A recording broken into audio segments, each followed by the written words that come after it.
네, 오늘 이 시간 우리에게 주시는 하나님의 말씀은 여호수아 1장 1절부터 9절까지의 말씀입니다. 여호수아 1장 1절부터 9절까지의 말씀을 저와 여러분이 한 절씩 교독하고 마지막 절은 함께 읽겠습니다. 여호수아 1장 1절부터 9절까지 말씀 저부터 읽습니다. 여호와의 종 모세가 죽은 후에 여호와께서 모세의 수종자 눈의 아들 여호수아에게 말씀하여 이르시되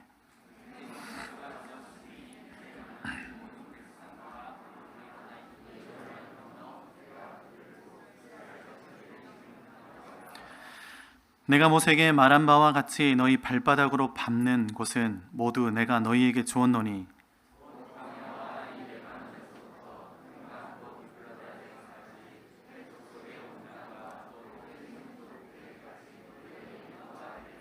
내 평생에 너를 능히 대적할 자가 없으리니 내가 모세와 함께 있었던 것 같이 너와 함께 있을 것임이니라.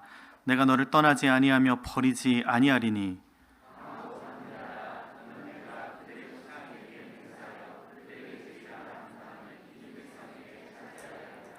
오직 강하고 극히 담대하여 나의 종 모세가 내게 명령한 그 율법을 다 지켜 행하고 우러나 좌로나 치우치지 말라. 그리하면 어디로 가든지 형통하리니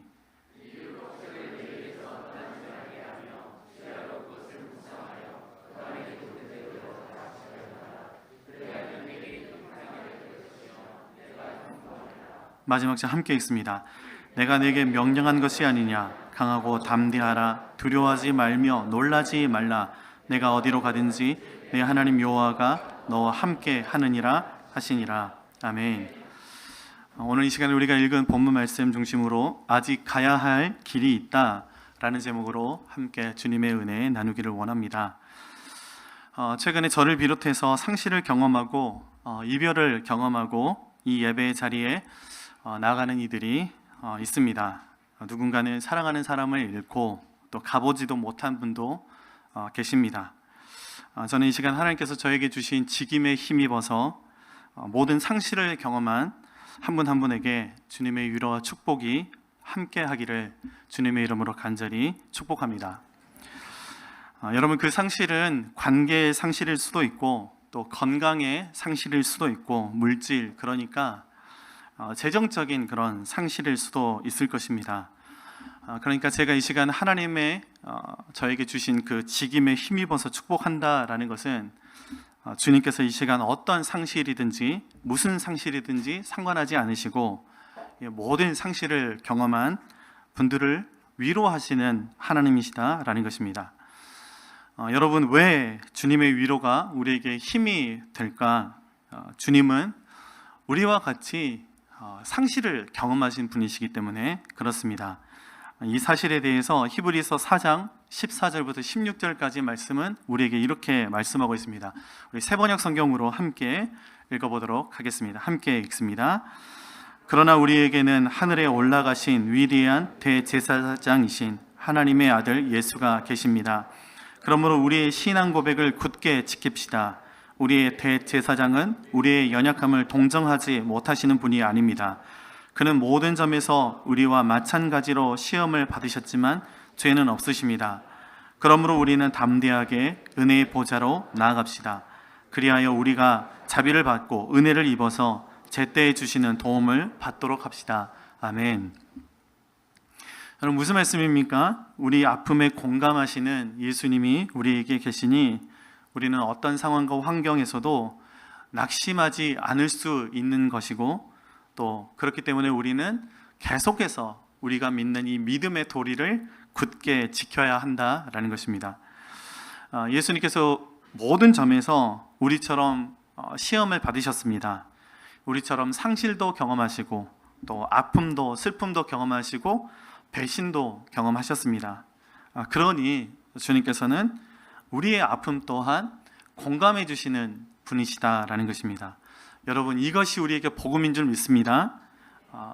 주님께서 우리 아픔을 모르시면 그 공감을 해주신다고 하더라도 우리에게 위로가 되지 않을 텐데 주님께서 이미 우리처럼 상실을 경험하셨기 때문에 내가 안다, 내가 위로한다 라는 그런 말씀을 해주실 때 그것이 진정한 우리에게 힘이 되는 것이고 위로가 된다라는 것입니다. 주님께서 주시는 이 은혜를 오늘 힘입을 수 있는 저와 여러분들이 될 수 있기를 주님의 이름으로 간절히 바랍니다. 이번에 한국에 들어가서 한 목사님을 만났습니다. 청년 시절을 함께 보냈던 목사님입니다. 상실을 경험한 저에게 그 목사님이 또 경험한 그 상실을 저에게 이야기를 해주었습니다. 목사님이 참 늦게 결혼을 했습니다. 제가 속한 교단에서는 결혼을 안 하면 목사 안수를 안 주는데 결혼하겠습니다 서약하고 이렇게 목사 안수를 받고 난 다음에 목사가 되어서 나중에 결혼을 늦게 했습니다. 결혼을 늦게 한 만큼 얼마나 그 아이를 갖기를 원했겠습니까? 결혼하고 나서 얼마 안 돼서 하나님께서 또 복으로 쌍둥이를 주신 거였어요. 남자아이, 여자아이 이렇게 임신해서 일란성 쌍둥이를 낳게 되었다라고 합니다. 그런데 여자 딸아이가 일주일 만에 하나님의 품에 안긴 겁니다. 누가 그런 얘기를 하시더라고요. 부모님은 죽으면 땅에 묻고 자녀는 죽으면 가슴에 묻는다라는 그런 말씀을 하시더라고요. 저는 좀 이해가 안 됐습니다. 어머니를 땅에 묻는 것도 죽을 것 같이 힘든데 딸 아이를 땅에 묻고 이 후배 목사가 전심으로 또 맨정신으로 그렇게 살 수 있었을까? 그런데 그 목사님이 저에게 이런 이야기를 해주는 거예요. 저한테는 뭐 형이라고 이렇게 부르기 때문에 형 많이 힘이 됐으면 좋겠어. 그러면서 이렇게 또 인천공항까지 나와서 이렇게 맞아주는데 괜찮아. 또 제가 선배지 않습니까? 또 좀 그 강한 모습을 보여야죠. 괜찮아. 괜찮아. 이제 어머니 주님 품에 안겼으니까 나는 괜찮다. 그랬더니 대뜸 화를 내는 거예요. 이 후배 목사가 교회 동생이었는데 뭐가 괜찮냐고 저한테 그러는 거야. 형 뭐가 괜찮아? 형 안 괜찮잖아. 저한테 그러는 거예요. 오늘은 제가 좀 센티해지 저도 좀 이해를 해주시면 좋을 것 같아요. 제가 그 이제 후배 목사가 딸아이를 일주일 만에 잃고 난 다음에 선배 목사가 이렇게 오셔서 이야기를 그렇게 해주더라라는 거예요. 그러면서 그대로 저한테 반사로 리피트를 이렇게 해준 거였습니다. 그 딸아이를 잃고 죽을 것 같이 힘든 그때에 선배 목사님이 이 후배 목사를 찾아와서 뭐가 괜찮아? 너 안 괜찮잖아. 안 괜찮아도 돼. 괜찮으려고 너무 애쓰지 마. 목사들은 다 그렇더라. 뭐가 괜찮냐고. 안 괜찮잖아. 많이 힘들어해도 돼. 많이 울어도 돼. 라고 하는 말이 그렇게 위로가 되더라라는 것이었습니다. 그러면서 저한테 형 안 괜찮아도 돼. 저한테 그래주는 거예요. 공항에서 사람들도 참 많이 있는데 요즘 이제 코로나가 괜찮아지면서 외국으로 이렇게 여행 가는 분들이 참 많으시더라고요. 인천공항에서 둘이 부둥켜 안고 안 괜찮아 그러면서 서로 두드려주면서 펑펑 울었습니다. 여러분 힘들면 아파하셔도 되는 거예요. 아프면 울어도 되는 거예요, 여러분. 안 괜찮아도 됩니다. 왜 그렇습니까? 그런 우리를 그 있는 모습 그대로 공감해 주시는 우리 예수님이 계시기 때문에 그렇다라는 것입니다. 여러분들 그 선교가 뭐라고 생각하십니까? 저마다 선교에 대한 정의를 가지고 있을 것이고 부르심에 따라서 그 선교의 방법도 천차만별일 것입니다. 그러니 선교를 이야기함에 있어서 어느 것이 옳다, 그르다 이야기할 수 없는 것이고 어느 것이 좋다, 안 좋다라고 이야기할 수 없는 것이죠. 저마다의 선교의 정의를 가지고 계실 텐데 저는 누구나 그 선교의 정의를 존중받을 수 있어야 된다고 생각을 합니다. 그런데 저도 한 사람의 성도로서 선교를 정의함에 있어서 저는 개인적으로 이 존 파이퍼 목사님의 선교의 정의를 가장 좋아하고 또 동의하고 있습니다. 이 존 파이퍼 목사님이 선교에 대해서 이렇게 정의를 하셨습니다.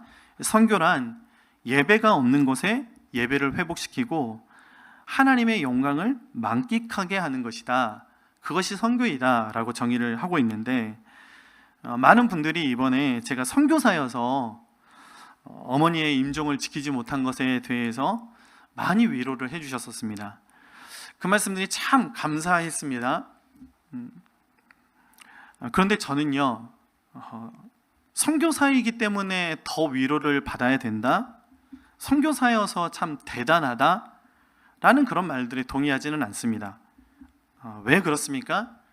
저뿐만이 아니라 선교사님들 뿐만이 아니라 타국에서 살아가는 모든 분들의 동일한 경험들을 그분들이 하고 있다라는 것이죠.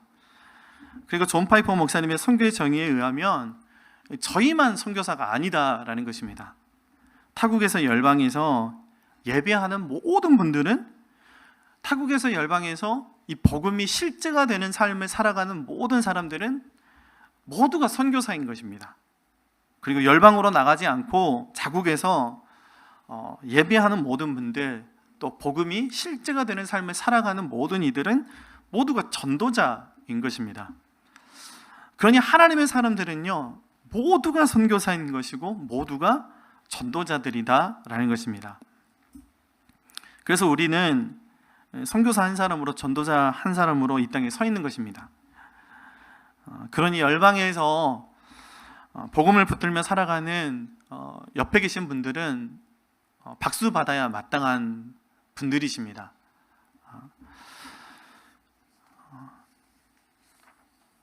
우리 또 교회 성도님들 가운데에도 저와 같은 그런 상실을 경험하고 가보지도 못한 분들도 계셨던 걸로 제가 알고 있습니다. 선교사여서 많은 사람들이 위로를 해주는데, 동일하게 열방 가운데에서 하나님의 복음을 실제가 되게 하는 그런 삶을 살아가는 그런 모든 분들, 정말 축복받아야 되는 것이고 정말 대단하신 것이고, 하나님이 그런 한 분 한 분을 주목하시고 하나님께서 그런 분들을 축복하신다라는 것입니다. 우리는 그렇게 누구나 어쩔 수 없이 상실을 경험하게 됩니다. 저도 많은 생각들을 했었습니다. 상상을 했었습니다.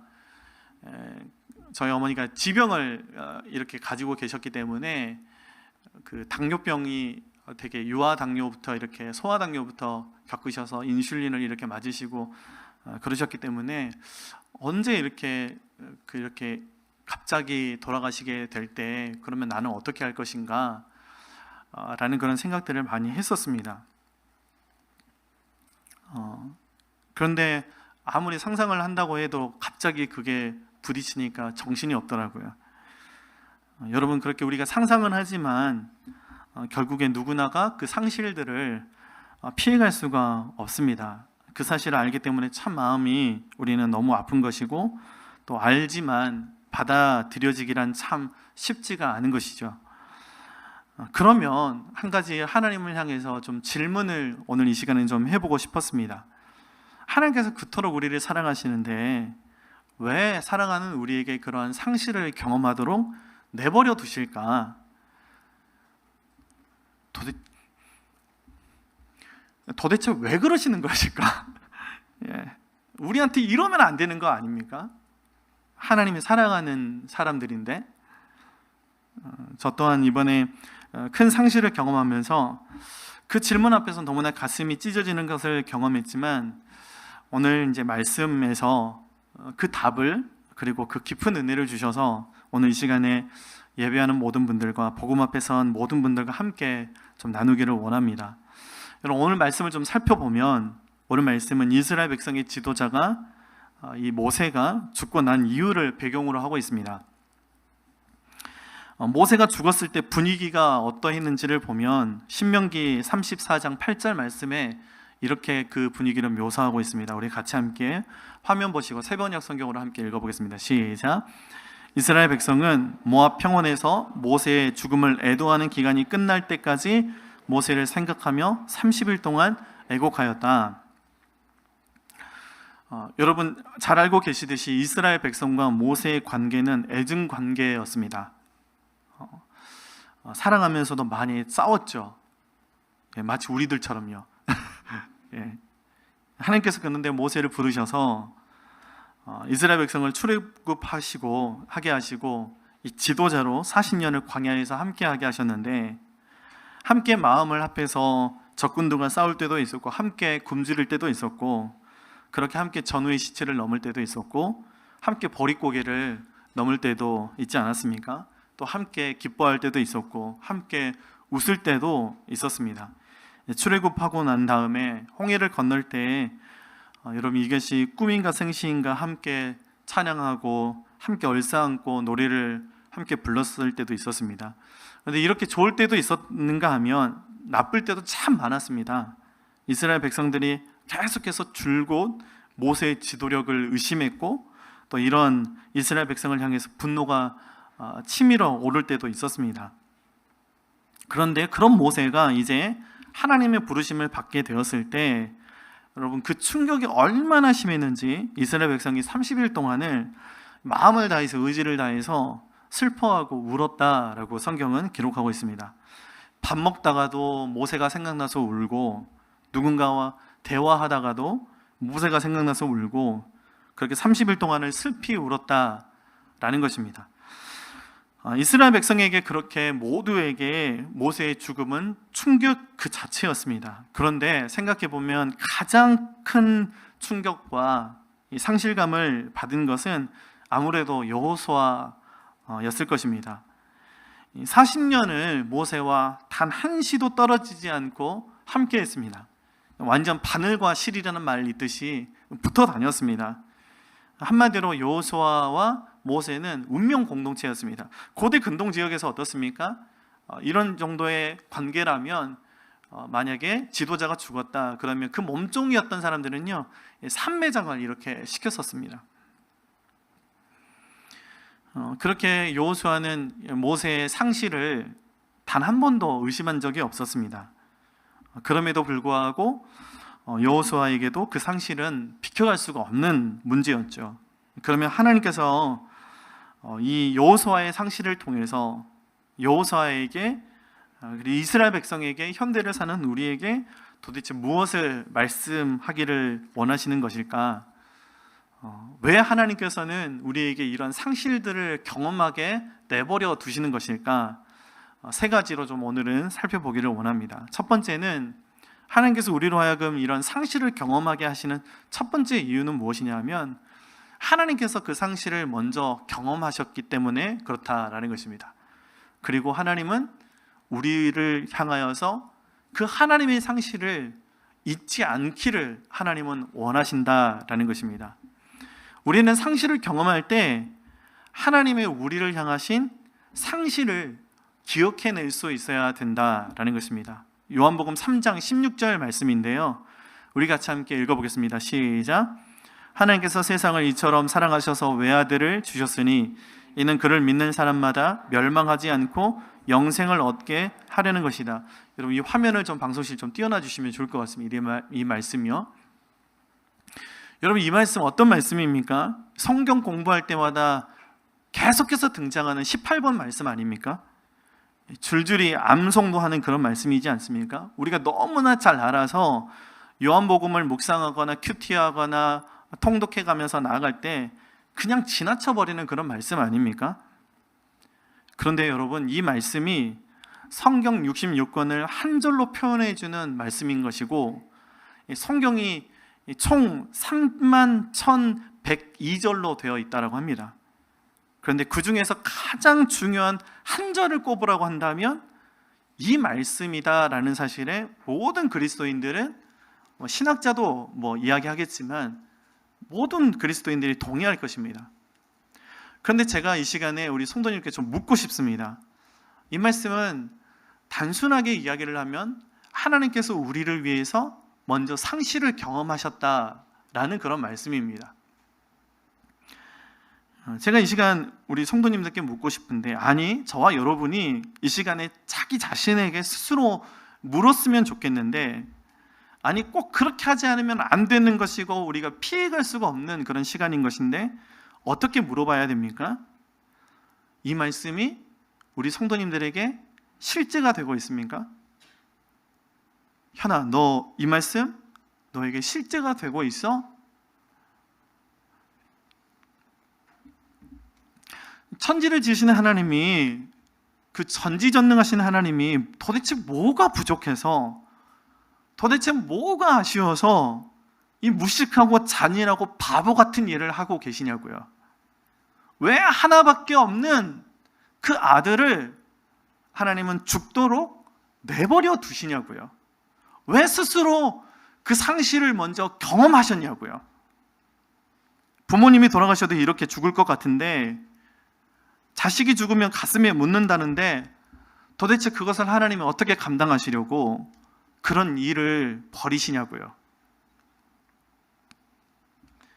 예수님이 계속해서 하나님께 매달리지 않습니까? 누가복음 22장 우리 42절부터 44절까지 말씀을 한번 읽어보겠습니다. 같이 함께 화면 보시고 읽겠습니다. 시작. 아버지, 만일 아버지의 뜻이면 내게서 이 잔을 거두어 주십시오. 그러나 내 뜻대로 되게 하지 마시고 아버지의 뜻대로 되게 하여 주십시오. 그때 천사가 하늘로부터 그에게 나타나서 힘을 복두어 드렸다. 예수께서 고뇌에 차서 더욱 간절히 기도하시니 땀이 핏방울같이 되어서 땅에 떨어졌다. 아멘. 하나밖에 없는 아들이 이렇게 땀이 핏방울이 될 정도로 벌벌 떨면서 살려달라고 매달리는데, 아버지 저 좀 살려주세요, 그렇게 매달리는데, 여러분 같아서는 이쯤 하면 됐지, 괜찮아 라고 하시지 않겠습니까? 그런데 하나님께서는 이 순간만큼은 하나밖에 없는 아들을 향해서 그 자비를 거두어 들이십니다.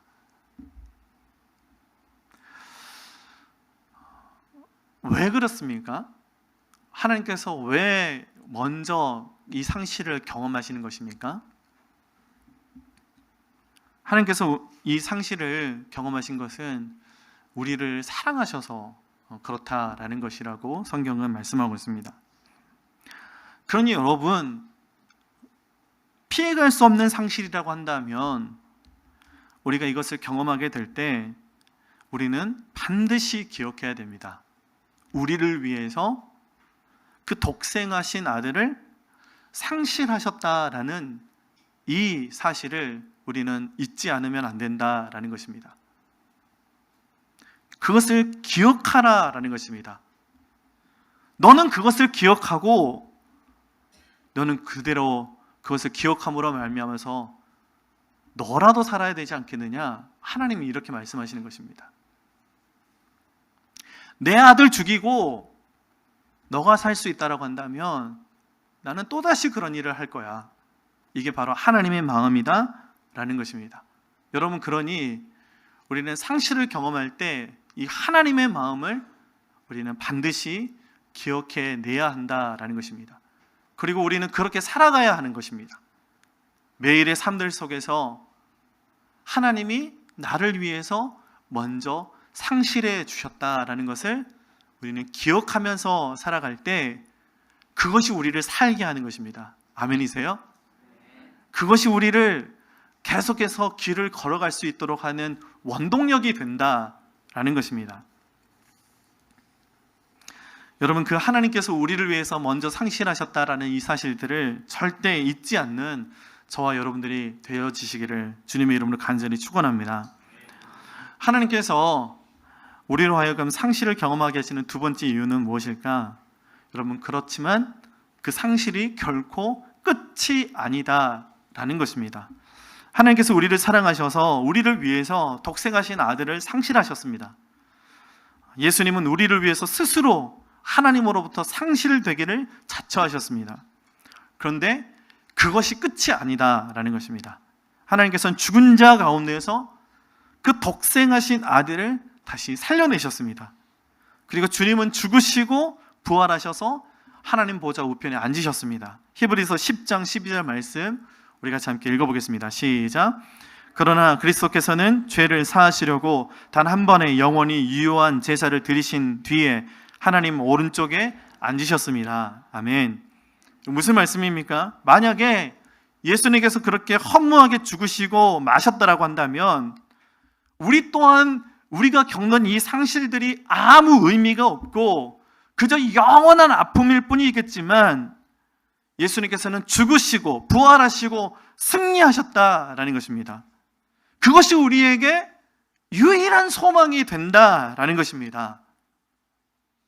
우리에게도 상실이 있지만 소망할 수 있는 이유는 여러분, 슬픔 없는, 아픔 없는, 눈물 없는 그곳에서 다시 만날 수 있기 때문에 그렇습니다. 제가 아파하고 있을 때 많은 분들이 위로의 문자를 주셨습니다. 너무 감사하고 힘이 되더라고요. 그래서 제가 집사님께 감사합니다 이렇게 문자를 보냈습니다. 그런데 오타가 난 겁니다. 제가 무슨 정신이었겠습니까? 제가 오타 나는 거 개인적으로 너무 싫어하거든요. 저는 무슨 글들을 볼 때마다 저는 그 오타나 띄어쓰기 틀리면 좀 민감해집니다. 그런데 그런 제가 집사님께 그 오타를 날린 겁니다. 뭐라고 날렸냐면, 집사님 참 감사합니다 이렇게 보낸 거예요. 또 우리 그 문자를 보내주신 집사님 집요하십니다. 그 오타를 저처럼 잡아내시고 이렇게 보내셨어요. 그렇죠 목사님, 제가 좀 감사합니다. 한참 울다가 집사님 카톡을 받고 웃음이 터진 거예요. 죄송하기도 하고 민망하기도 하고. 여러분, 우리가 슬퍼하는 가운데에도 왜 그렇게 기뻐할 수 있을까? 우리에게는 이런 소망이 있기 때문에 그렇지 않습니까? 누구나 꽃이 시들고 떨어지는 것을 좋아하지 않습니다. 꽃을 피우기 위해서 모든 것을 쏟아붓습니다. 그리고 자신이 피운 꽃이 시들고 떨어지면 모든 것을 잃은 것처럼 좌절하고 실망합니다. 그렇지만 우리는 기억해야 된다라는 것입니다. 꽃이 있는 이유는, 꽃이 시드는 이유는, 꽃이 떨어지는 이유는, 꽃이 스스로 상실되는 이유는 무엇입니까? 열매를 위함이다라는 것입니다. 그렇게 찬란하게 꽃 피웠던 예수님께서 힘없이, 맥없이 시들어지고 속절없이 그렇게 떨어지신 이유는 그리스도인이라는 열매를 맺기 위해서 그러하셨다라는 것입니다. 그러고 보니까 우리는 누군가의 희생에 의해서 이 자리에 있습니다. 부모님의 희생으로 이 자리에 우리는 열매로 있는 것이고, 삶을 깨트리면서 복음을 전해준 이들이 있기 때문에 우리는 그들의 헌신과 그들의 희생이 있었기 때문에 이 자리에 열매로 있는 것입니다. 그리고 우리는요, 앞으로도 꽃을 피우고 시들어지고 떨어져야 되는 이유가 있다라고 한다면, 그렇게 또 다른 열매를 맺기 위해서 그렇게 살아가야 된다라는 것입니다. 그러니 우리는 늘 이 상실들을 경험할 때마다 그것이 끝이 아니다라는 사실을 우리는 잊지 말아야 된다라는 것입니다. 마지막으로 하나님께서 우리로 하여금 상실을 경험하게 하시는 세 번째 이유는 참 아이러니하게도 아직도 우리에게 가야 할 길이 있음을 보여주는 것입니다. 한마디로 사명이 있다라는 것입니다. 사명이 무엇입니까? 불일사의 목숨명 아닙니까? 상실을 경험할지라도 우리는 목숨을 걸고 해야 할 일이 남아있다라는 것입니다. 아직 가야 할 길이 남아있다라는 것입니다. 거기서 주저앉으면 안 돼. 여호수아, 너 거기서 그렇게 좌절하고 모든 것들을 포기하면 안 돼. 너의 가야 할 길이 아직 남아있어 라고 하나님이 말씀하신다라는 것입니다. 여호수아는 이 모세의 수종자였습니다. 한마디로 몸종이었죠. 당장 모세가 죽게 되니 이제 도대체 40평생을 그렇게 살았는데 이제 어떻게 살아야 되나 라는 그런 생각을 하지 않았겠습니까? 그럴 때 하나님께서 여호수아에게 뭐라고 말씀하시냐면 오늘 본 말씀입니다. 여호수아 1장 2절부터 5절까지의 말씀, 우리가 잠깐 세번역 성경으로 읽어보겠습니다. 시작. 나의 종 모세가 죽었으니 이제 너는 이스라엘 자손 곧 모든 백성과 함께 일어나 요단강을 건너서 내가 그들에게 주는 땅으로 가거라. 내가 모세에게 말한 대로 너희 발바닥이 닿는 곳은 어디든지 내가 너희에게 주겠다. 광야에서부터 레바논까지 큰 강인 유프라테스 강에서부터 햇사람의 땅을 지나 서쪽의 지중해까지 모두 너희의 영토가 될 것이다. 내가 사는 날 동안 아무도 너의 앞길을 가로막지 못할 것이다. 내가 모세와 함께하였던 것과 같이 너와 함께하며 너를 떠나지 아니하며 버리지 아니하겠다. 아멘. 크나큰 상실을 경험했던 여호수아에게 이제 나 뭐하고 사나? 라고 좌절하고 있던 여호수아에게 하나님은 사명을 주고 계십니다. 모세에게는 모세의 길이 있었고 너는 너의 가야 할 길이 있는 거야.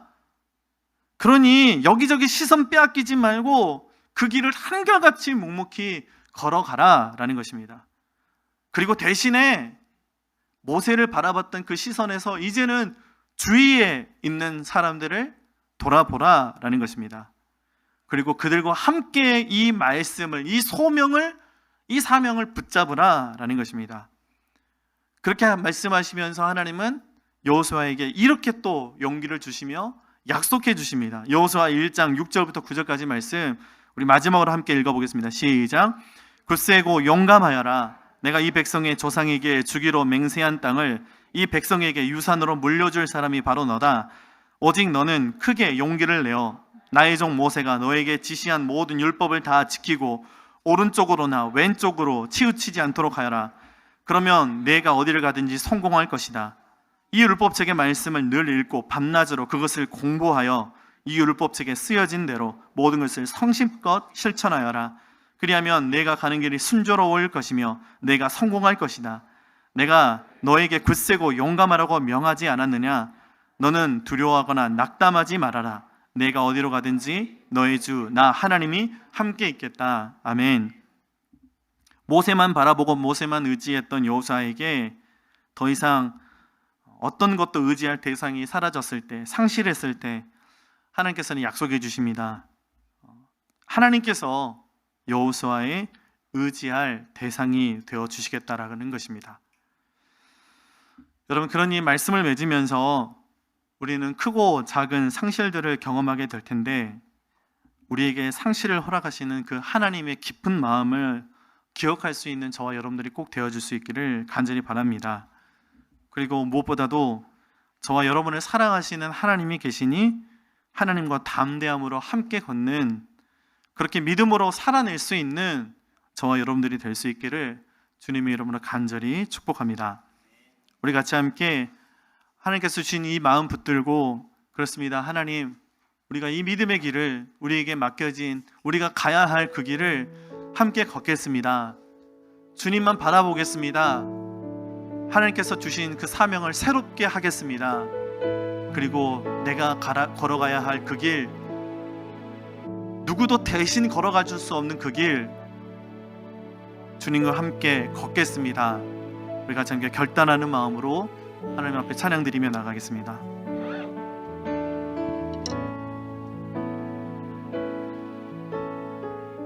내게 허락하신 시련을 통해,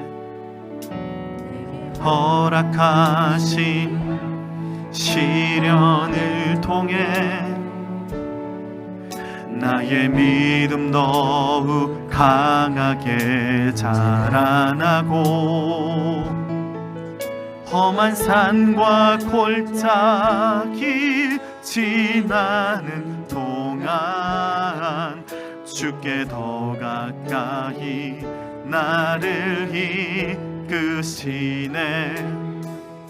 내가 겪는 시험이 어렵고 힘겨워도 내 주님보다 크지 않네. 내 앞에 바다가 갈라지지 않으면 주가 나로 바다 위 걷게 하리. 나는 믿네.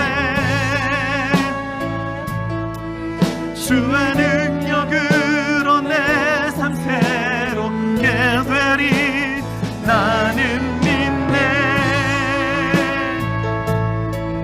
주의 능력으로 담대히 나가리라. 주와 함께 싸워 승리하리라. 날마다 믿음으로 나 살아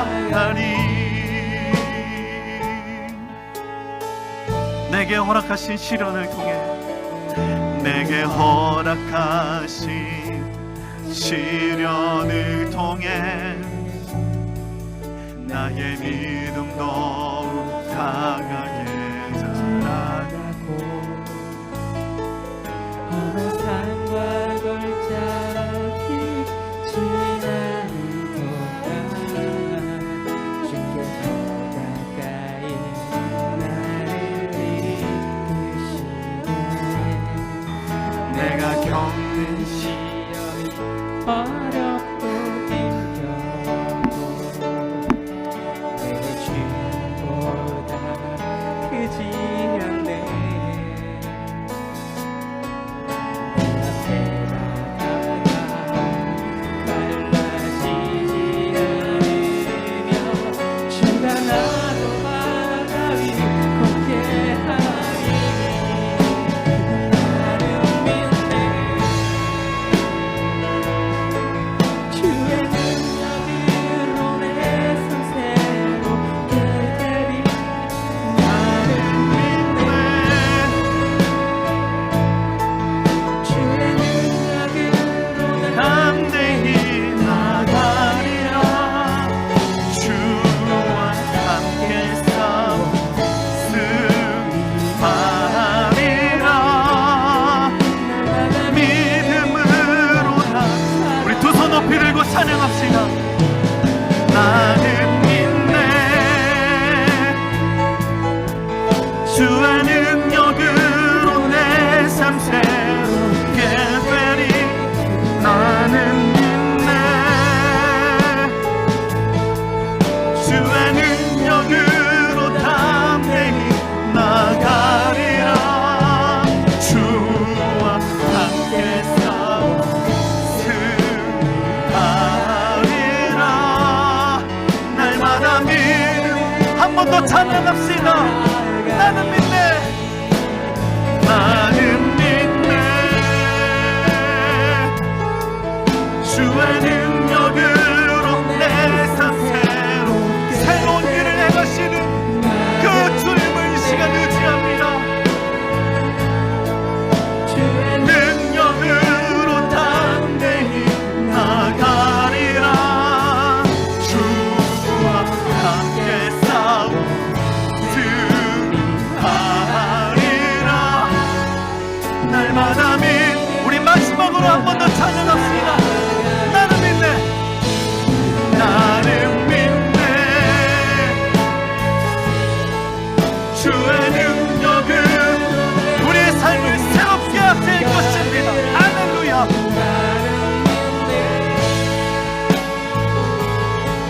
주의 능력으로 담대히 나가리라. 주와 함께 싸워 승리하리라. 날마다 믿음으로 나 살아가리.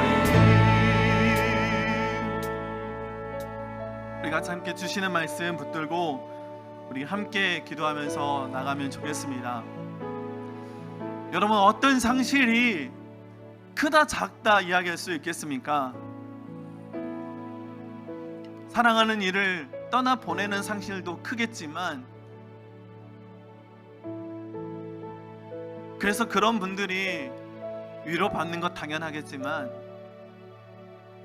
우리는 매일의 삶 속에서 여러 가지 상실들을 경험합니다.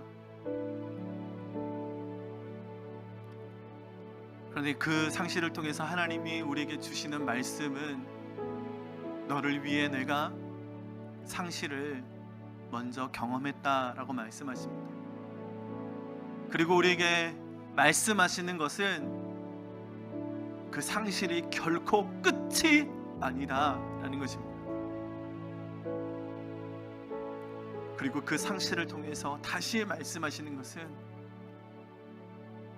그럼에도 불구하고 너가 걸어가야 할 길이 아직 남아있다라는 것입니다. 그러니 여러분, 그것을 포기하지 않았으면 좋겠습니다.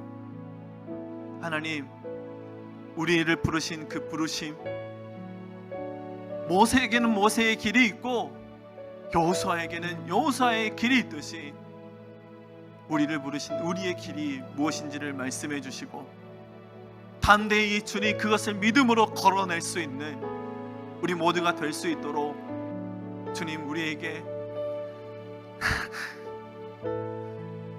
힘과 용기를 허락해 주시옵소서. 다시 우리 교회가 걸어가야 할 그 길을 제시해 주시고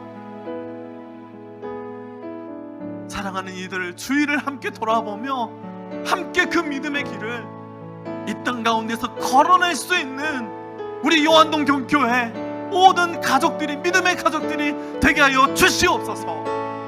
우리 같이 함께 말씀을 생각하면서 간절히 함께 기도하며 나가겠습니다. 주님, 주님, 주님, 주님 힘이 없고 주님 용기도 없고 버티고 감당할 만한 주님 아무런 능력도 없는 우리입니다. 하나님, 매일의 삶 속에서 우리가 상실들을 경험하지만 주님 오늘 주신 말씀을 붙잡고 다시 일어설 수 있도록 주님 역사하여 주시옵소서. 주님 우리를 사랑하셔서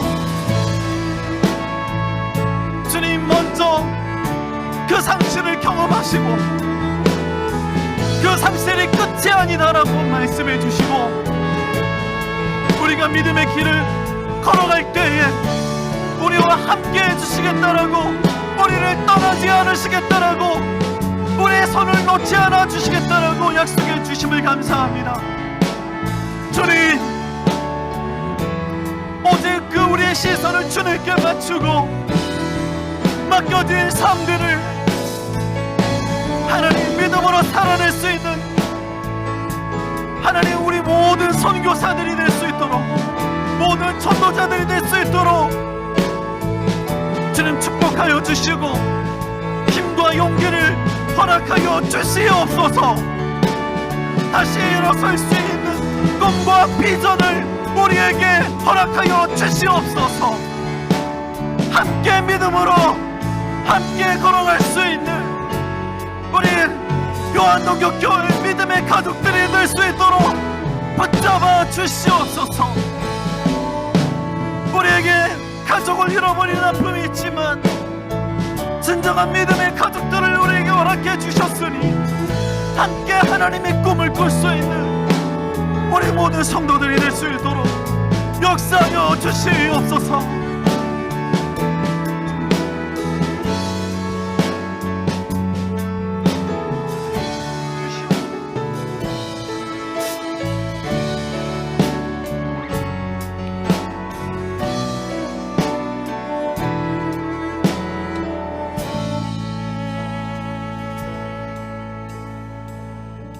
하나님 우리를 사랑하셔서 먼저 상실을 경험하시고 또 그 상실이 끝이 아님을 말씀으로 보여주심을 감사합니다. 그리고 우리가 걸어가야 할 길이 아직 남아있음을 다시 붙들게 하여 주심을 감사합니다. 어떠한 상실을 경험할지라도 그 가운데에서 낙심하지 않고 주저앉지 않고 우리와 함께 하시는 우리를 사랑하시는 주님과 함께 걸을 수 있는 우리 믿음의 가족들이 되게 하여 주시옵소서.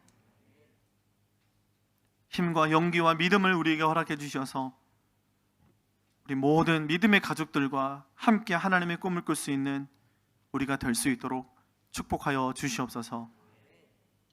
우리와 함께 하여 주심을 감사드리며 우리의 소망이 되시는 예수 구귀하신 이름으로 기도드립니다.